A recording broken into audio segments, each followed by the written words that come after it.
ఏదైనా అంశంలో మీరు ఏదైనా ఇంకా బెటర్‌గా చేయడానికి ఏదైనా సూచన ఏదైనా చేయదలుచుకుంటే ఈ ప్రభుత్వం సిద్ధంగా ఉంది. ఎందుకంటే వాళ్ళు కూడా మీ సోదరులే, మన సోదరులే, మన పిల్లలే. ఇప్పుడు ఆ పరీక్షల కోసం వాయిదాలు ఏయమని అడిగేటోళ్ళు గాని, నిరసన తెలిపేటోళ్ళు గాని వాళ్ళెవరో బయటోళ్ళు కాదు మన పిల్లలు. వాళ్ళకి ఏం కావాలనో ఈ ప్రభుత్వం సిద్ధంగా ఉంది. మీరు బయటికెళ్ళినాక వాళ్ళందరికీ చెప్పండి.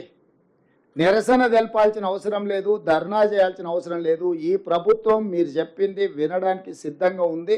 అందులో సహేతుకమైన సూచన ఉంటే తప్పకుండా ఈ ప్రభుత్వం పాటిస్తుంది. అందుకే గ్రూప్ 2 పరీక్షను మీరు అడిగినరు, మేము పోస్ట్‌పోన్ చేసినాం. కానీ పరీక్షలే నిర్వహించొద్దు. ఎందుకంటే పరీక్షలు నిర్వహిస్తే పిల్లకందరికి ఉద్యోగాలు వస్తే వాళ్ళకి ఇంధనం ఉండదు.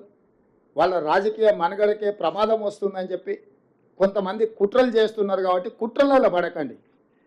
మీరు ఎవరు చెప్పినా మీ సొంతంగా ఆలోచన చేయండి. ఇది మంచిదా కాదా? ఈ ప్రభుత్వం ఉద్యోగాలు ఇవ్వడం వల్ల ఎవరికి లాభము, ఎవరికి నష్టము?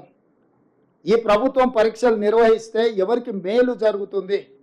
ఈ ప్రభుత్వం ఈ రకంగా ప్రిలిమ్స్లో పాస్ అయిన వాళ్ళను పిలిచి ప్రోత్సహించి వెన్ను దడితే వాళ్ళకు ఒక మానసిక ధైర్యం, ఎస్ మా ప్రభుత్వం ఉన్నది, మా గవర్నమెంట్ ఉన్నాడు, మా ముఖ్యమంత్రి ఉన్నాడు, మా ఉప ముఖ్యమంత్రి ఉన్నారు, మాకు ఏదైనా విషయం ఉంటే మేము వెళ్ళి చెప్పుకుంటాం.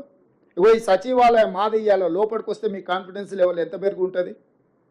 ఆ బయట నుంచి దూరంగా పోతే మనకి ఎట్లుంటుంది? అరే ఇదేదో పరాయోళ్ళ ఆస్తి, మనం ఏదో దాని ముందల గడీల ముందల వెళ్ళిపోయే బానిసల్లాగా నుంచి బాజాప్తా లోపలికి వచ్చి సచివాలయంలో ఉంటే మీ కాన్ఫిడెన్స్ లెవెల్ మీరు పోటీ పరీక్షలకు ప్రిపేర్ అయ్యేటప్పుడు మీ కాన్ఫిడెన్స్ లెవెల్ నెక్స్ట్ లెవెల్కి వస్తుంది. అసలైన తొలి వెలుగు. ఫాలో వాట్సాప్ @తొలి వెలుగు అఫీషియల్.